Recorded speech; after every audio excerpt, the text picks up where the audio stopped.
السلام علیکم ناظرین۔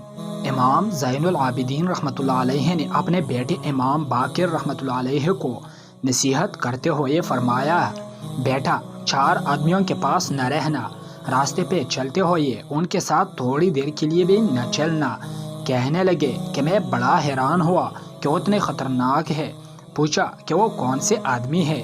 فرمایا، ایک بخیل آدمی ہے، اس سے کبھی دوستی نہیں کرنا، اس لیے کہ وہ تجھے ایسے وقت میں دھوکہ دے گا جب تجھے اس کی بہت ضرورت ہوگی۔ دوسرا جھوٹا آدمی کہ وہ دور کو قریب ظاہر کرے گا اور قریب کو دور۔ اور تیسرا فاسق آدمی، کیونکہ وہ تجھے ایک لقمے کے بدلے یا ایک لقمے سے بھی کم میں بیچ دے گا۔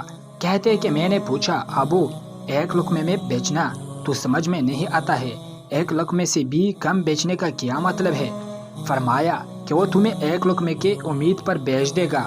اور چوتھا قطع رحمی کرنے والا آدمی، کیونکہ میں نے قرآن پاک میں کئی جگہ اس پر لعنت دیکھی ہے۔ یہ باپ کی صحبت کی انمول موتی تھی جو بیٹے کو مل رہے تھے، انمول موتی تھے جو بیٹے کو مل رہے تھے۔ دوستو، انتہائی خوبصورت واقعہ۔ اگر آپ کو پسند آئی ہو تو لائک، شیئر، کمنٹ اور بیل کا بٹن دبائیں تاکہ ہماری آنے والی ویڈیوز آپ تک پہنچ سکے۔ خدا حافظ، خدا نگہبان۔